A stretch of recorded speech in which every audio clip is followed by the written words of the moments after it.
Senhor, meu Pai. Amém. Meus amados, antes de lermos o texto, de forma introdutória, nós podemos afirmar o seguinte: a natureza da fé salvadora está firmada no propósito redentor de Deus, pois essa fé gerada pelo próprio Deus no coração do pecador fará com que ele não somente creia, mas seja capacitado para viver em uma nova disposição de vida. Embora essa fé salvadora seja suficiente, capaz de fazer o homem enxergar a luz divina, ela também faz com que o homem queira, busque e viva uma vida diferente da que vivia anteriormente. Esse estudo é uma resposta àqueles que estão em dúvidas quanto à sua salvação. Como é que eles podem reconhecer que são de fato regenerados e como que eles devem lutar contra a frieza e a incredulidade. Vamos ler o texto. Hebreus 10, 35 a 39. Não abandoneis, portanto, a vossa confiança, ela tem grande galardão. Com efeito, tendes necessidade de perseverança, para que, havendo feito a vontade de Deus, alcanceis a promessa. Porque ainda dentro de pouco tempo, aquele que vem virá e não tardará.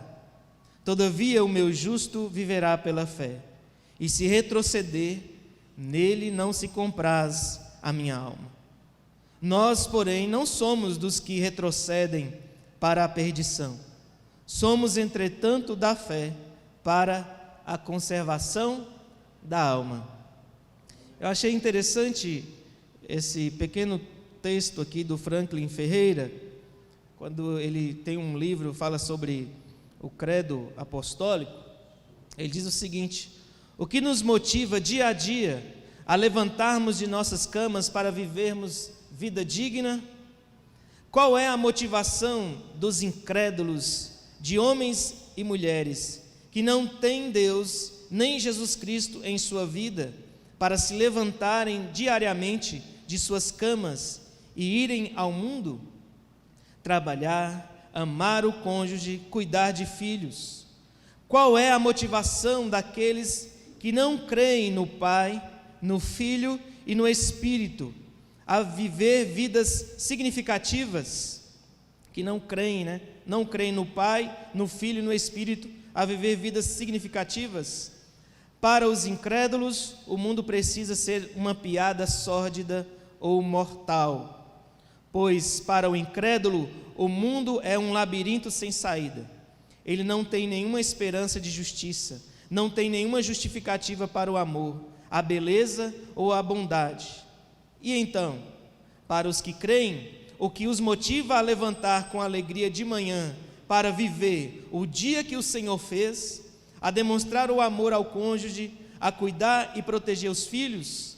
A motivação para nós, os que cremos, é que haverá um tempo em que estaremos todos diante de Jesus Cristo, e uns serão chamados à sua direita para a bem-aventurança eterna, e outros serão colocados à esquerda, banidos e condenados à perdição eterna. Qual é o contexto, meus amados, da carta aos Hebreus? O contexto é impedir que os judeus convertidos voltassem às práticas antigas do judaísmo. Essa é a maior ênfase. Esses cristãos eram perseguidos pelos judeus da antiga religião. Até o capítulo 9, o autor aos Hebreus sempre vai mostrar a superioridade de Cristo em relação a todos os rituais, anjos, ministros do Antigo Testamento. A partir do capítulo 10, nós temos aplicações práticas para que os cristãos não abandonem e se fortaleçam na caminhada cristã. Aqui nesse capítulo nós temos 4 sessões, praticamente no início um resumo da carta. Em primeiro lugar, mostrando a limitação dos rituais para a purificação dos pecados e a eficácia do sacrifício de Cristo. Segundo, mostrando que agora os cristãos têm tudo o que precisam para viver na dependência de Cristo, na confiança em Cristo e na comunhão plena na congregação. Terceiro, a triste realidade daqueles que deliberadamente rejeitam as verdades e optam por uma vida de incredulidade e pecados. Quarta seção é a exortação e consolação para os crentes permanecerem firmes até o fim.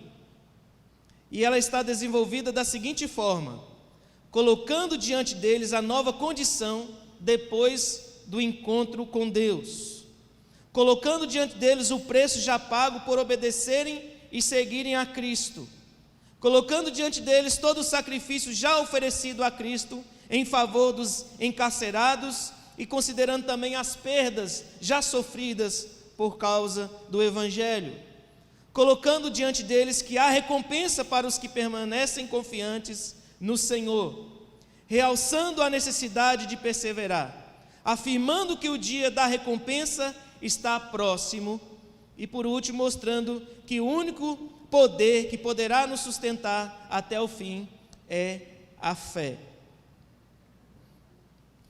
E então nós propomos responder quais são os elementos que atestam uma fé perseverante.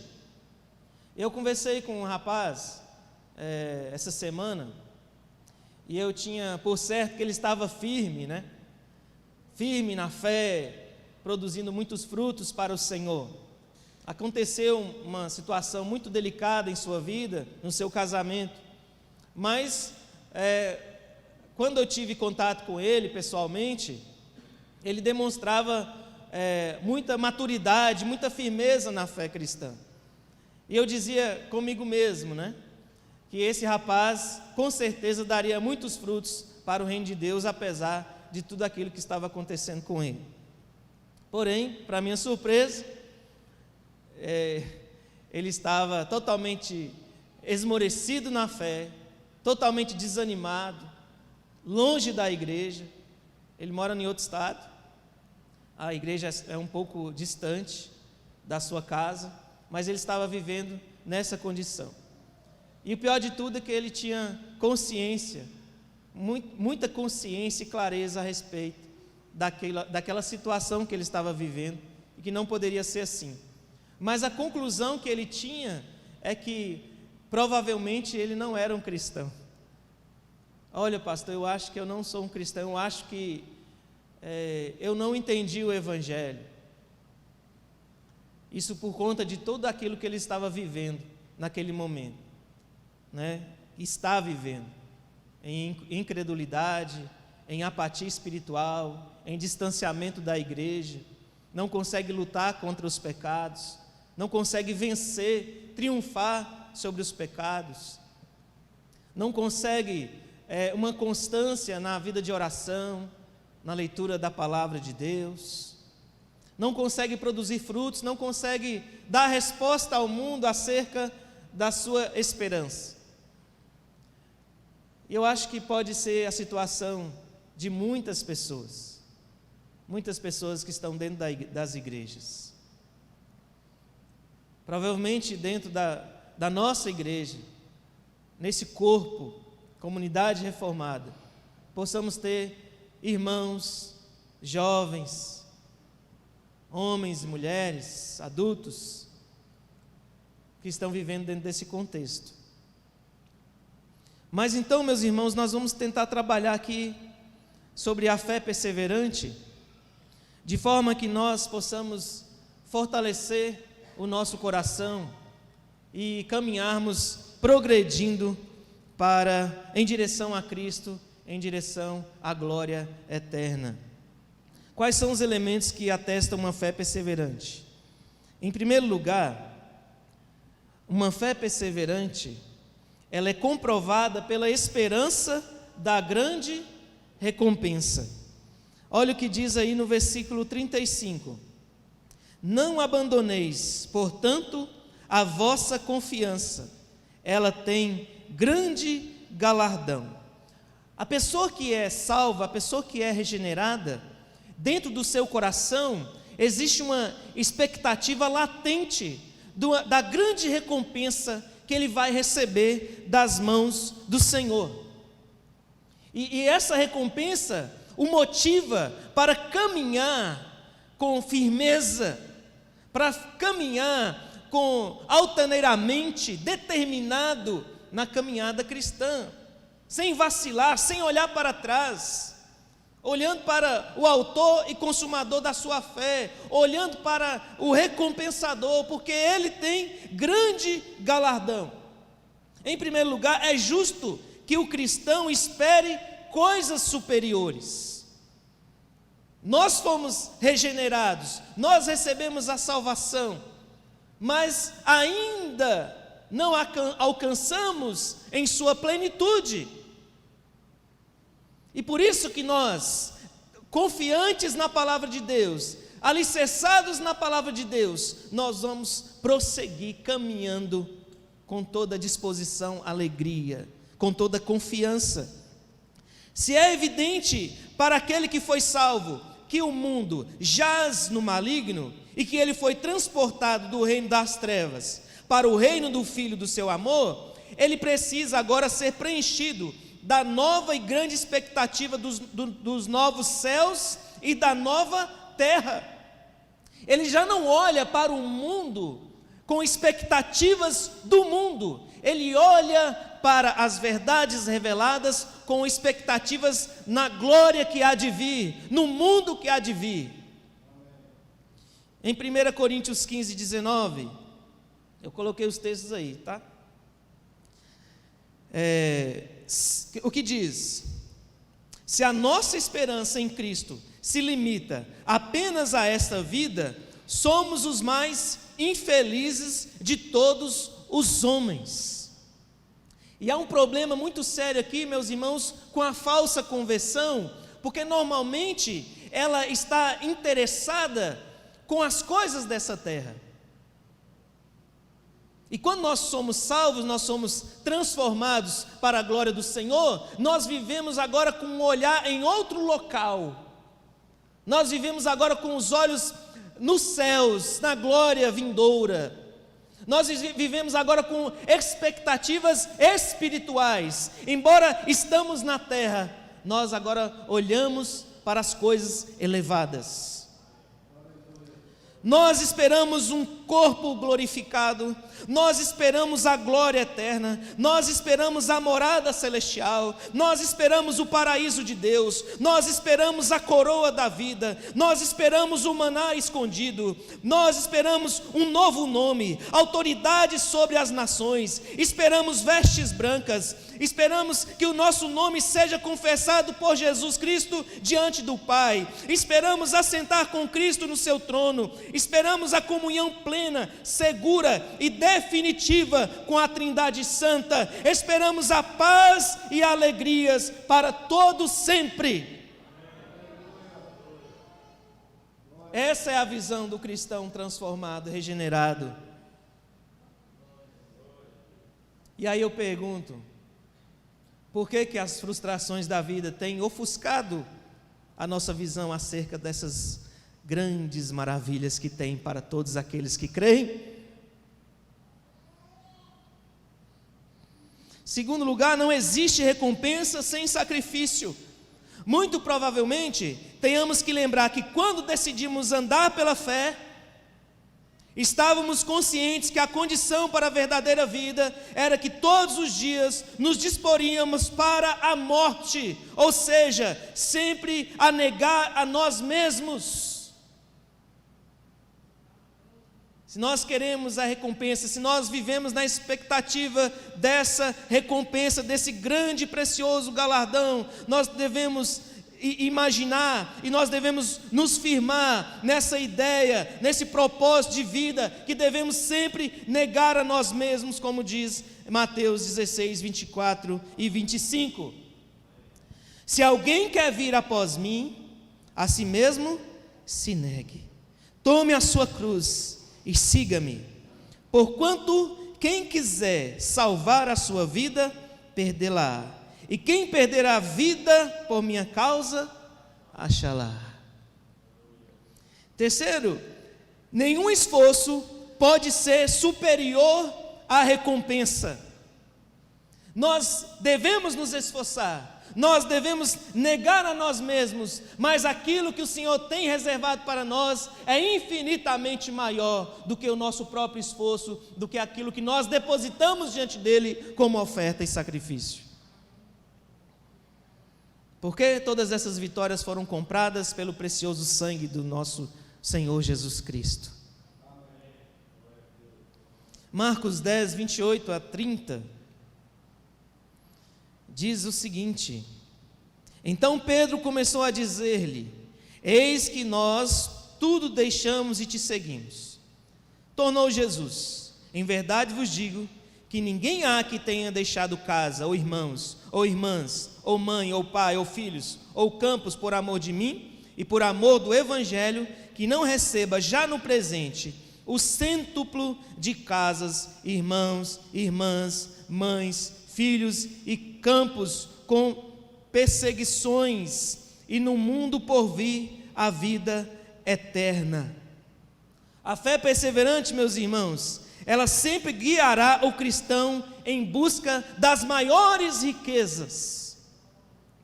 Se temos uma fé perseverante, essa fé ela é marcada pela esperança da grande recompensa.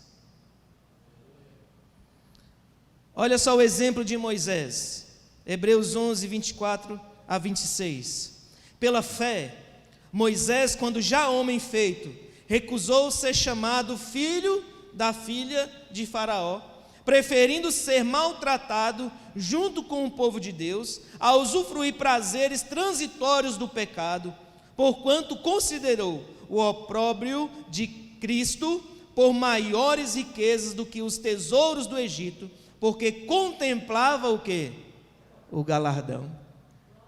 Por que nós rejeitamos o pecado? Por que nós insistimos em viver uma vida de santificação, meus irmãos? Porque nós temos a esperança da grande recompensa, assim como Moisés.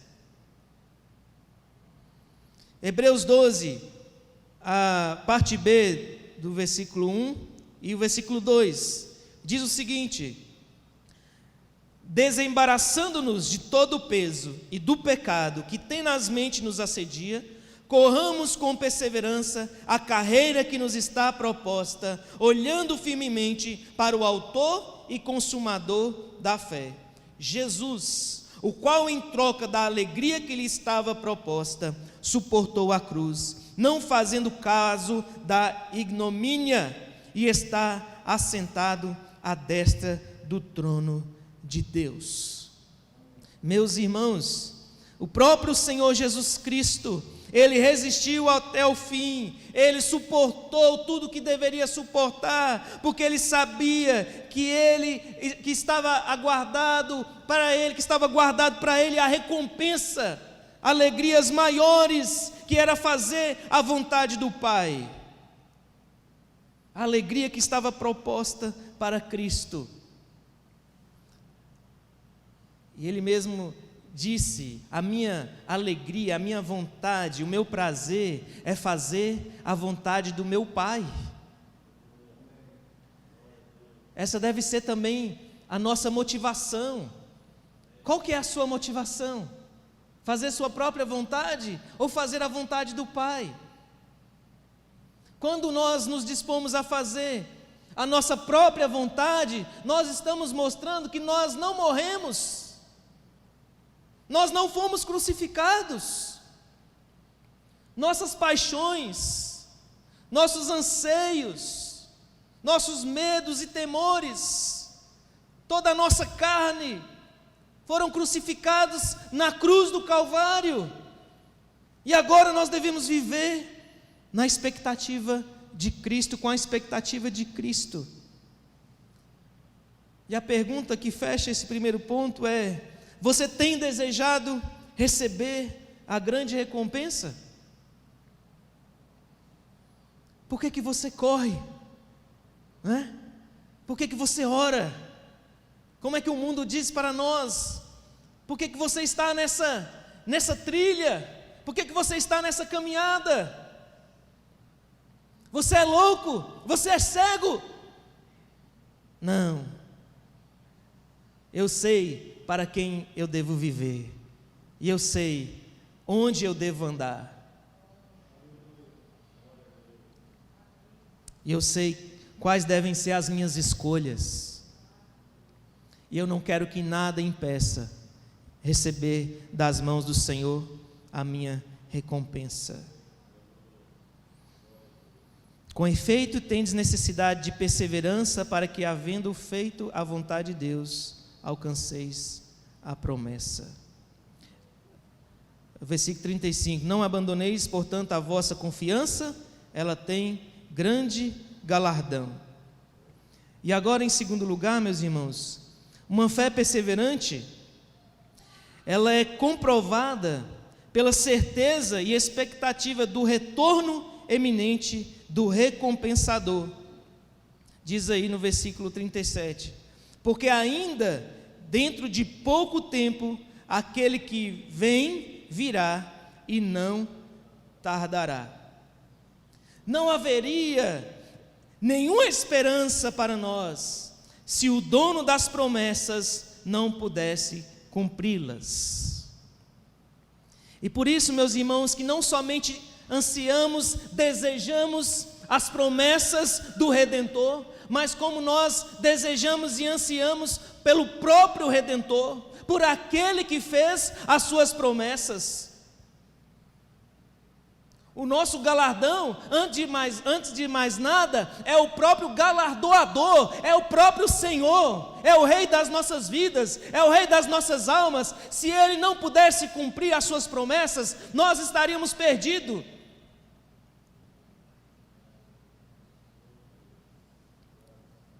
Jesus mesmo disse que Ele voltaria para recompensar os seus filhos. João 14, versículo 2 e 3, Ele disse: na casa de meu Pai há muitas moradas, se assim não fora, eu vou-lhe teria dito, pois vou preparar-vos lugar. Se Ele só preparasse o lugar e não fizesse o restante, não é?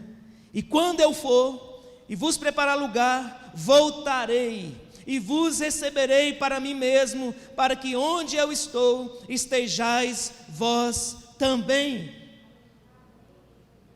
Isso é maravilhoso, meus irmãos.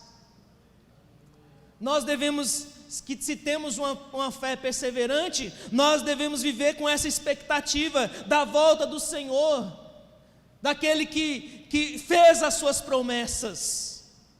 O nosso coração deve queimar, ansiando, desejando pelo retorno do Mestre,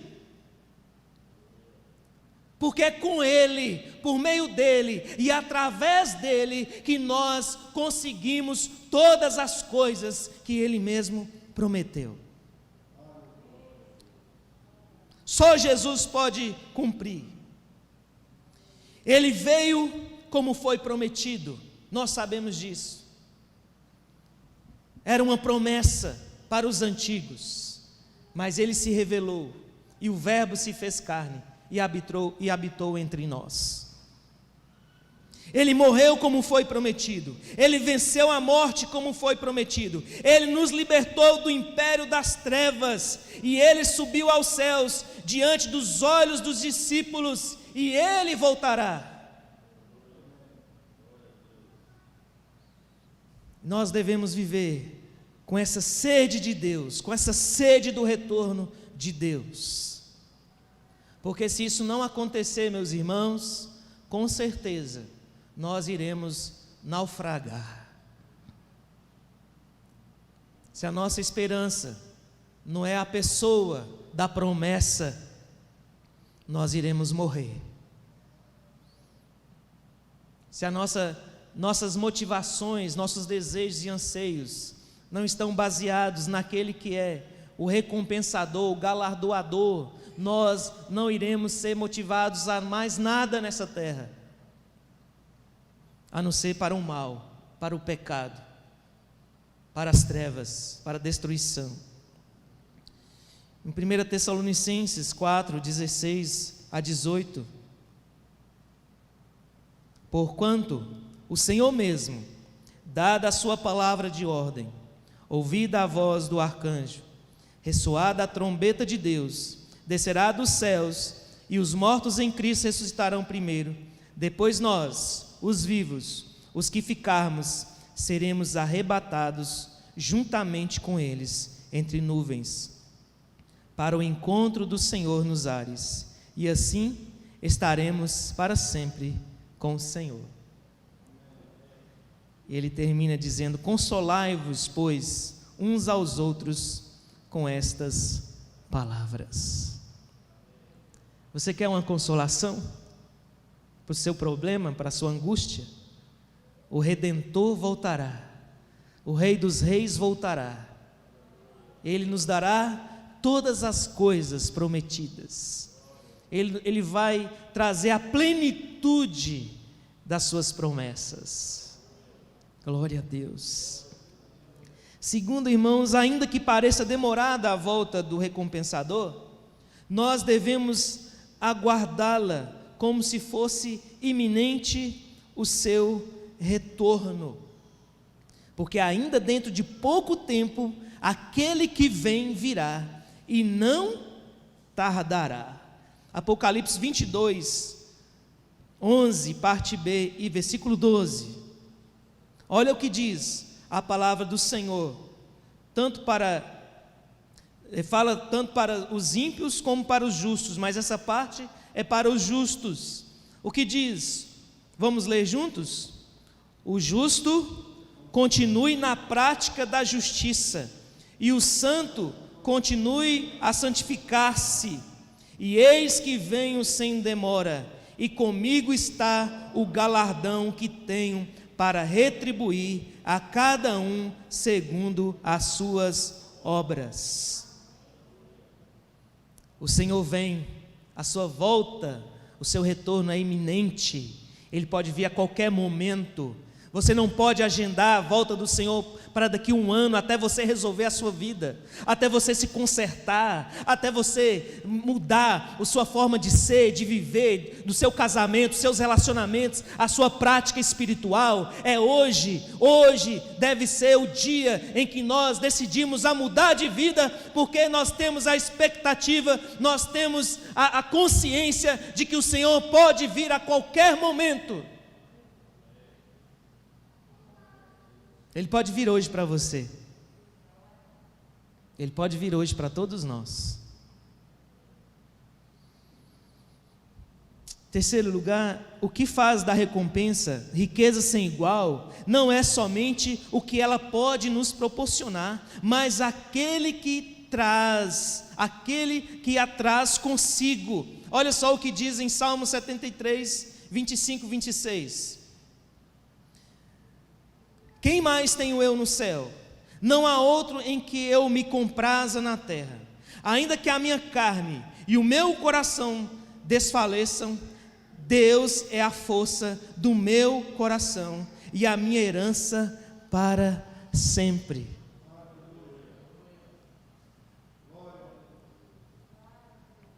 É uma recompensa sem igual, porque o Senhor é a maior riqueza. O que Ele traz consigo não se compara com a sua própria beleza, com a sua própria majestade, com a sua própria formosura. Nele nós temos todas as coisas.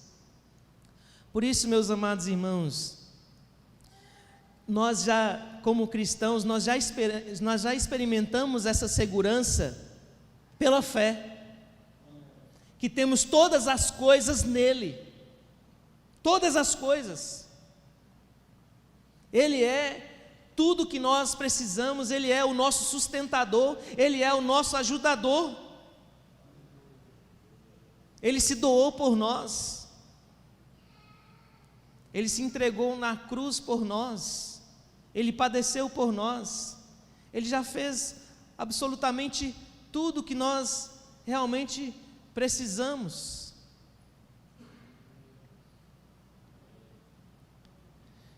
Portanto, meus amados, uma fé perseverante está atenta aos montes, aguardando o belo e majestoso Rei. Como as virgens prudentes estão preparadas para o noivo e a grande festa, assim devem ser todos nós, os filhos de Deus. Mas à meia-noite ouviu-se um grito: eis o noivo, sai ao seu encontro. Que maravilha! Mateus 25:6. E a pergunta que conclui esse ponto é: você vive a expectativa do retorno do seu Senhor? Os nossos olhos estão atentos aos montes, aos sinais, a sua volta, o seu retorno. Em terceiro lugar, deixa eu tomar um pouquinho de água aqui.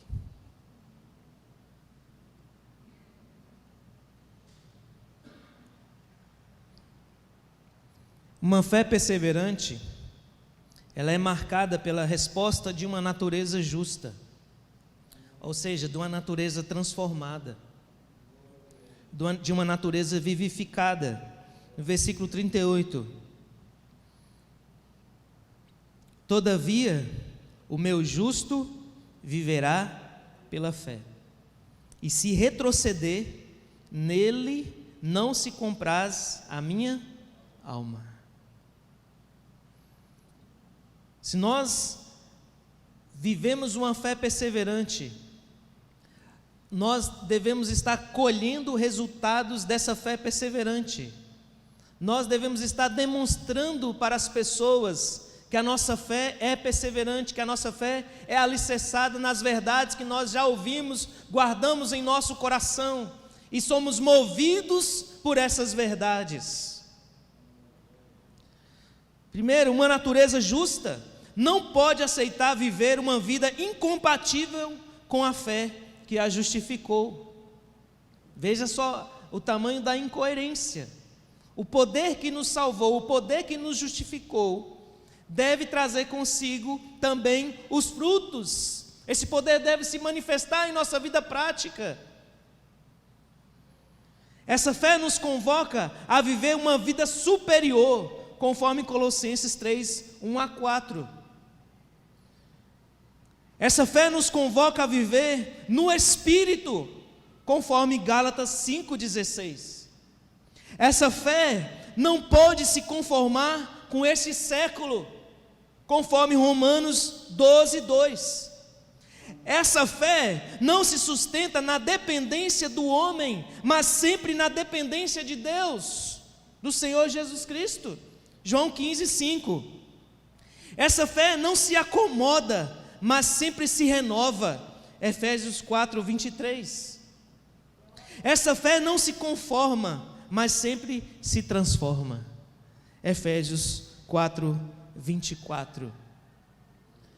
E nós percebemos, irmãos, que muitas vezes nós que fomos justificados, nós que temos agora uma natureza predisposta, livre para caminhar no caminho da justiça, da retidão, da santidade, buscando tantas outras coisas contrárias à carnalidade, à impureza, à infidelidade, à imoralidade, à mentira. Isso não é compatível para um cristão regenerado. O que o Senhor espera é que o seu justo viva pela fé, é que o seu justo manifeste o poder regenerador, transformador em seu coração.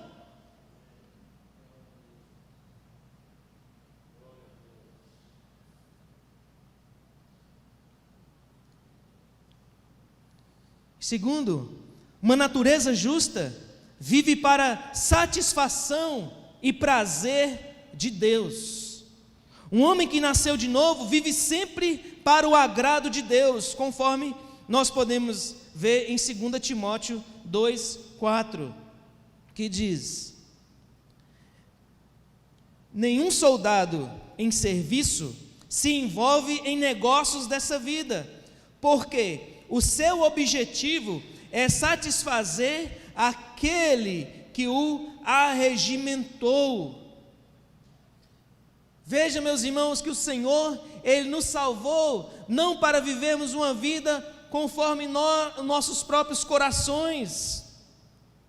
Essa nossa liberdade, ela agora está limitada para o Senhor. Somos livres.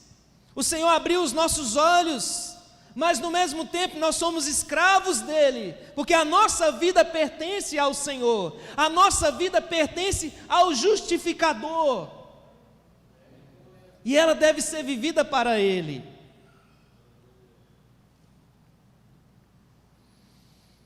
As escolhas espirituais atestam que não é a carne que comanda o justo, e sim o Espírito Santo. Romanos 8:8-9. Portanto, os que estão na carne não podem agradar a Deus. Vós, porém, não estáis na carne, mas no Espírito, se de fato o Espírito de Deus habita em vós. E se alguém não tem o Espírito de Cristo, esse tal não é dele. Não fica dúvidas. Não fica dúvidas. Se nós estamos vivendo na carne, deliberadamente, depois você pode ler todo o texto de Hebreus 10, você está vivendo deliberadamente no pecado, você sabe que você está vivendo no pecado, e as pessoas já falaram para você, já te corrigiram, falaram: olha, irmão, você está vivendo no pecado. Eu sei que eu estou vivendo no pecado. Essa condição é de um homem que não nasceu de novo, porque o homem que nasceu de novo, ao ouvir a exortação, ele se quebranta, ele se humilha, ele se quebra diante de Deus, por pior que seja o pecado que ele cometeu.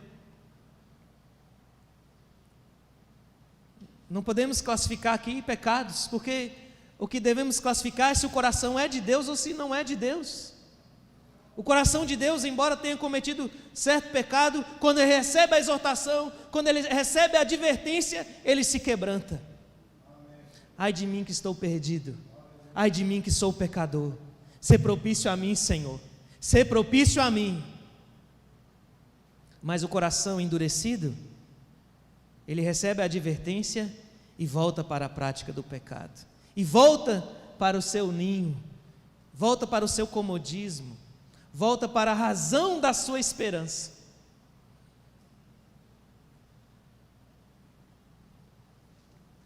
Os que estão na carne não podem agradar a Deus.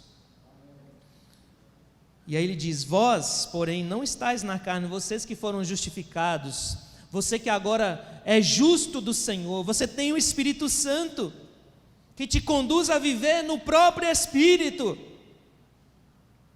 O Senhor disse: o meu justo viverá pela fé.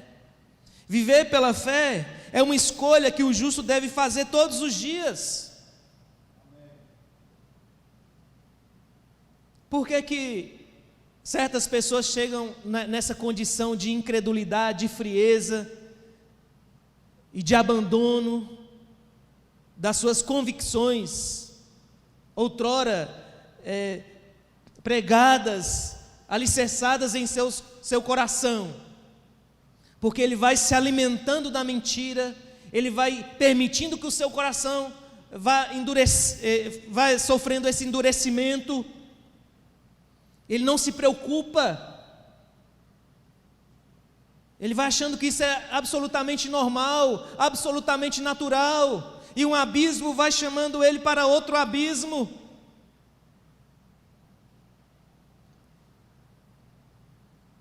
O cristão justo, ele deve fazer essa escolha de viver nas obras da justiça. E os seus inimigos, em relação a essas escolhas, normalmente são os seus sentimentos, as suas influências do mundo e a sua própria carne. Ele acha que se ele não sente, ele não deve fazer e buscar mesmo sem sentir. Ele acha que primariamente ele deve estar sentindo alguma coisa. Ele deve estar sentindo esse mover. Na verdade, a mente dele já foi transformada de forma que ele pode fazer uma escolha, embora os seus sentimentos. Uma escolha de obedecer a Deus. Embora ele tenha pessoas no seu meio que tente influenciá-lo para uma vida de pecados, para uma vida de apostasia e de frieza, ele tem no seu coração uma nova natureza capaz de fazê-lo escolher a vontade de Deus e não a vontade das más conversações. E ele pode triunfar sobre a sua própria carne, sobre suas próprias tendências carnais. Terminando esse ponto, suas ações e decisões são frutos de uma natureza justa? Sua natureza foi transformada, o resultado que você tem colhido são frutos de uma natureza realmente transformada? Quarto e último lugar, uma fé perseverante é marcada pela batalha da conservação da alma. Versículo 39. Nós, porém, não somos dos que retrocedem para a perdição. Somos, entretanto, da fé para conservação da alma. Em primeiro lugar, meus irmãos, para o cristão verdadeiro, o retrocesso é algo jamais planejado. Ele não faz um planejamento de voltar atrás. Ele não faz isso. Porque agora ele está propenso a conservar o seu coração, a proteger a sua própria alma de tudo aquilo que pode trazer prejuízo, estagnação, paralisia para a sua vida. Logo ele vai buscar prosseguir todos os dias, de forma que inevitavelmente isso vai acontecer. Ele vai experimentar um crescimento na sua estatura espiritual. Se não há crescimento, isso quer dizer, meus irmãos, que não está havendo investimento.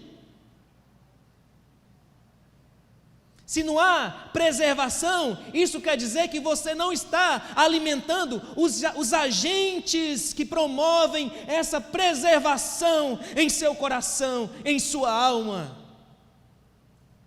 É o contexto de guerra. Você tem ficado desguarnecido em alguns flancos, né? Em alguns lugares estratégicos, você não tem colocado sentinelas para vigiar certas áreas da sua vida. Nós não somos dos que retrocedem, nós somos da fé para a conservação da nossa alma. O cristão precisa viver essa batalha. Ele precisa lembrar que o seu coração é um poço de ídolos. E o que ele tem que fazer todo dia é arrancar um ídolo de lá e não colocar mais um. Você percebe que você está demais no celular. Você percebe que está fazendo coisas que não são pecados em si mesmas, mas você vê que o tempo que isso está te consumindo está fazendo você mais fraco.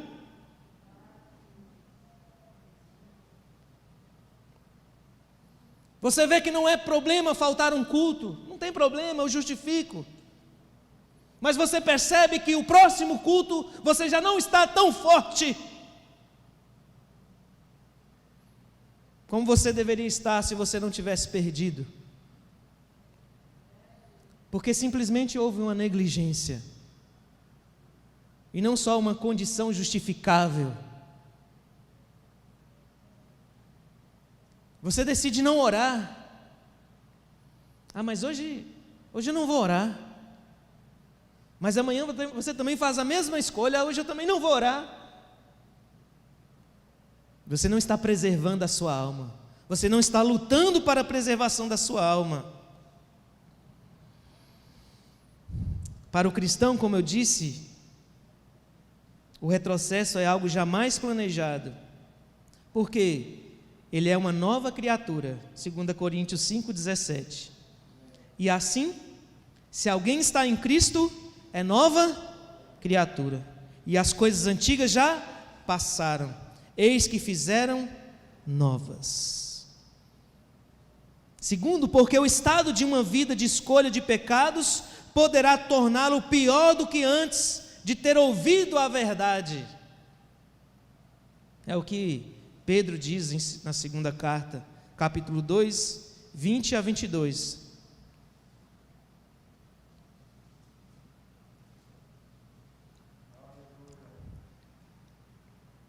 Portanto, se depois de terem escapado das contaminações do mundo, mediante o conhecimento do Senhor e Salvador Jesus Cristo, aí o que acontece? Não preserva a alma, não luta para a conservação da sua alma, e se deixam enredar de novo, e são vencidos, tornou-se o seu último estado pior do que o primeiro. Pois melhor lhes fora nunca tivesse conhecido o caminho da justiça, do que após conhecê-lo, volverem ou voltarem para trás, apartando-se do santo mandamento que lhes fora dado. Com eles aconteceu o que diz certo adágio verdadeiro: o cão voltou ao seu próprio vômito, e a porca lavada voltou a revolver-se no lamaçal. Ele vomitou o que era mal ao ouvir a verdade. Depois ele foi lá onde ele deixou o que ele vomitou e comeu de novo.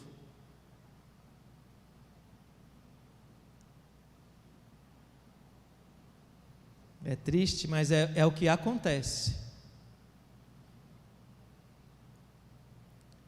Ele abandonou a prostituição para seguir o Evangelho.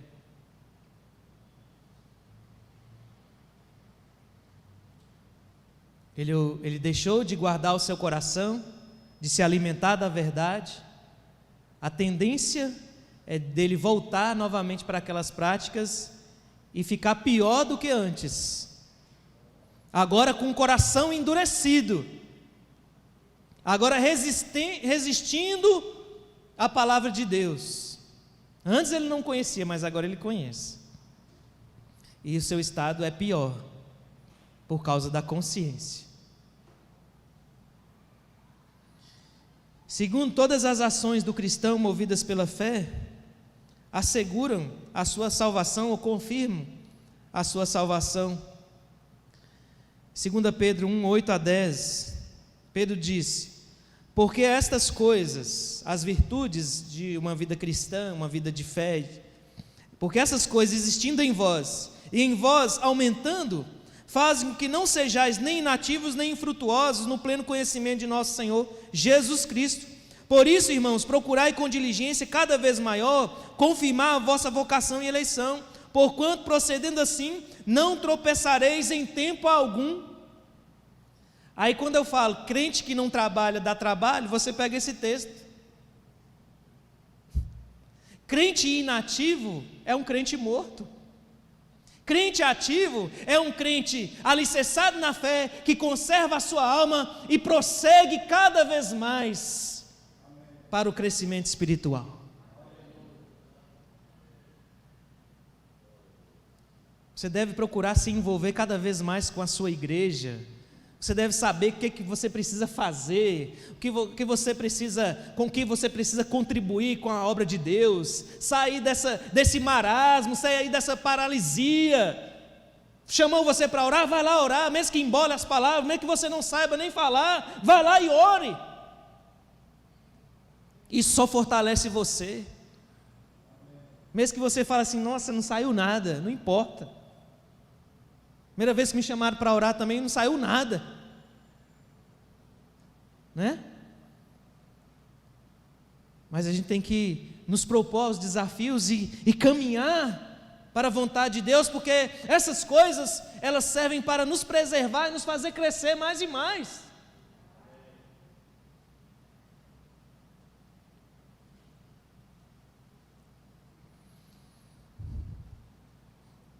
Só tem um problema, que às vezes a gente tem uma tendência de se esconder de trás da obra.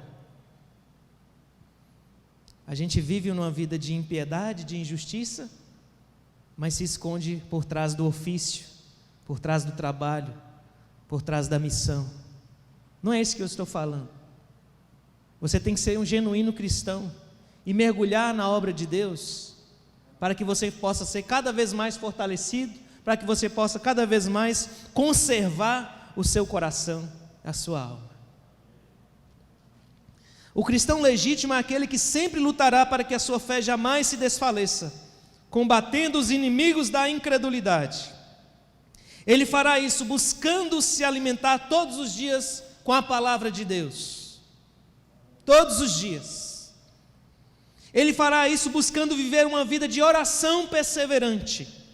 Ele fará isso lutando pela constância aos cultos e programações de sua igreja. Ele fará isso exercendo seus dons e desenvolvendo o seu ministério. Ele fará isso se afastando de tudo que possa corromper o seu coração.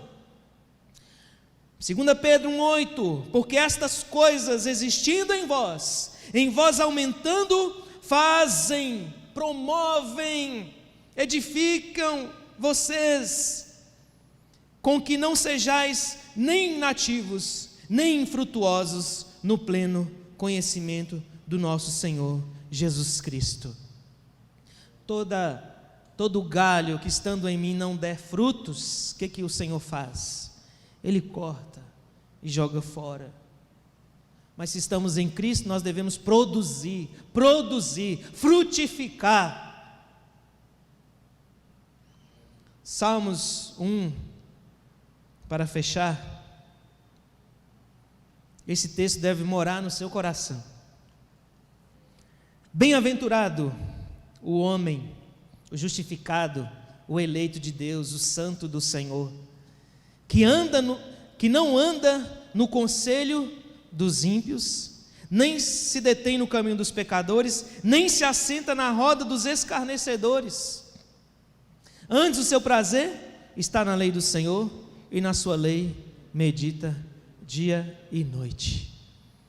Aí você pode perceber como é frutífera a vida deste homem bem-aventurado. A base da resistência e da batalha da conservação da alma é que Jesus nos libertou do império das trevas. Então é possível você lutar, porque você já é um cristão livre e vitorioso. Jesus regenerou o seu coração, Jesus está conosco todos os dias, e Jesus sempre nos dará o livramento nas pressões. Você tem batalhado para a conservação da sua alma? Eu quero concluir, meus irmãos.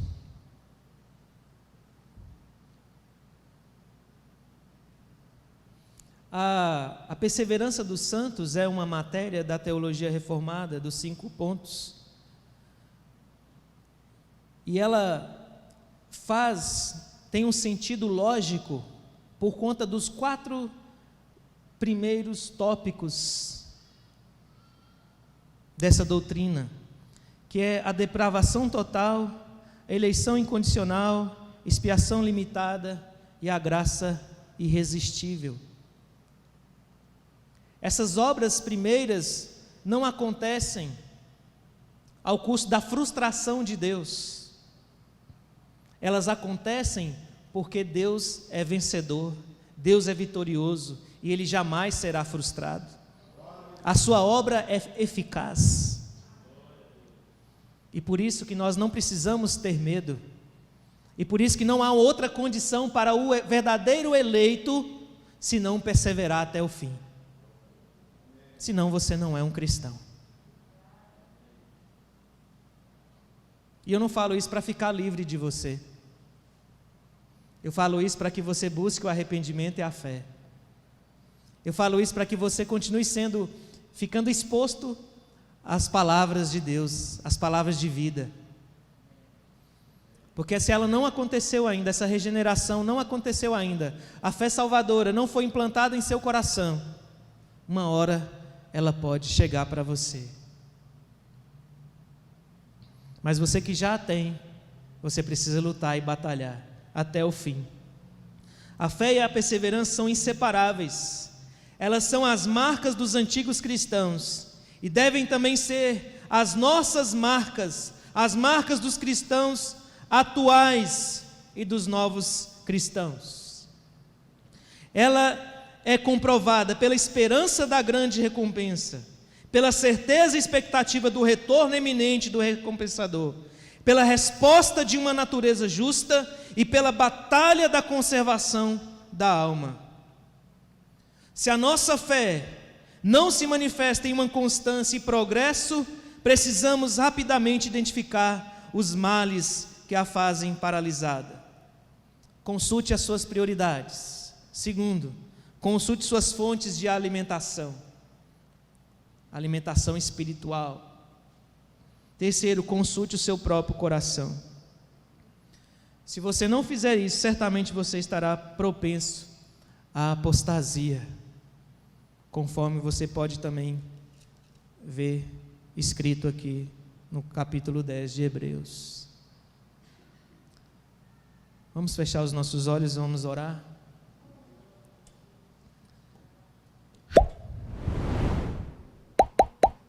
Pai Celeste, eu te agradeço pela sua palavra. Quantas vezes, Senhor, nós encontramos uma grande muralha em nossa vida, em nossos caminhos, muralhas talvez que a gente pense que jamais poderemos ultrapassar, destruir. Senhor, se há uma muralha de frieza e de incredulidade em nossos corações, eu peço que o Senhor retire-a, Senhor, retire essa muralha, destrua, Senhor Deus, todas as barreiras que nos impedem de caminhar numa fé perseverante, Senhor. Eu peço a Deus que o Senhor implante no nosso coração as convicções daquele que tem a verdadeira fé. Se o Senhor nos deu uma fé, o Senhor nos deu essa fé perseverante. Nós pedimos a Deus que o Senhor coloque em nós a alegria das bênçãos vindouras e coloque em nós, meu Deus, o desejo em alcançá-las. Coloque em nós, meu Deus, uma disposição firme para querer mais o Senhor em nossas vidas, para vivermos para o Senhor, para vivermos em função do grande recompensador e não propriamente das próprias recompensas, Senhor. Ó Deus, que o Senhor coloque em nosso coração as virtudes de uma natureza justa, para que possamos, ó Deus, colocar em nosso coração as prioridades, fazer as escolhas que devemos fazer na nossa caminhada, para que jamais sejamos destruídos pela frieza e incredulidade.